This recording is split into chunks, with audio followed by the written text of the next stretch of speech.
Last November, the new CEO of Twitter, Elon Musk, rolled out a major change in the platform. For the low price of $8 a month, any user could skip the typical due diligence that Twitter had done in the past to verify user identities and just pay to be verified on the site. It led to chaos. You might remember spoof accounts like this one, pretending to be Pepsi, tweeting that Coke was better. Or this spoof account of Nintendo that tweeted a photo of the character Mario with his middle finger up. But the trolling tweet that caused the most real-life drama that day was this one.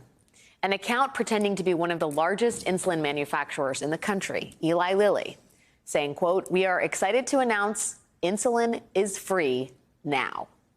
Within a day, Eli Lilly's stock had fallen nearly 5%.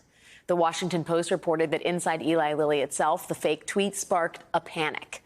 Company officials scrambled to contact Twitter representatives and demanded they kill the viral spoof, worried it could undermine their brand's reputation. And there is good reason Eli Lilly was worried the idea of free insulin would undermine its reputation. Insulin has been around for more than 100 years now. It costs drug companies roughly $10 a vial to make. But for decades, Eli Lilly has been raising the price of insulin, charging hundreds of dollars for a product that takes only 10 to make. And Eli Lilly isn't alone.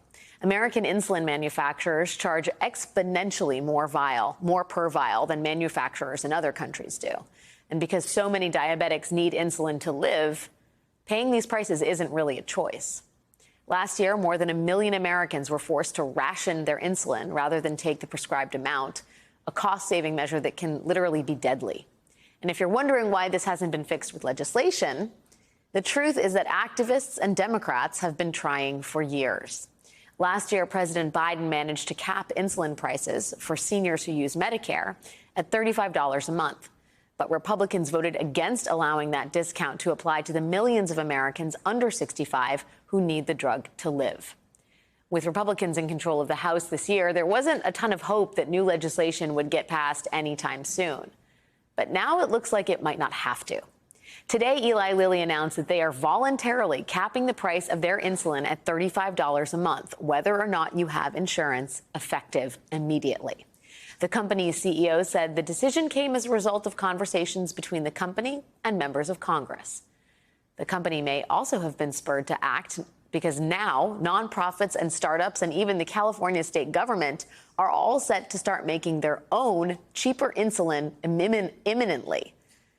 Now, all of that would probably not be happening if it weren't for everyone from activists to internet trolls being incredibly loud on this issue for years now. We shouldn't lose sight of that. Public pressure works.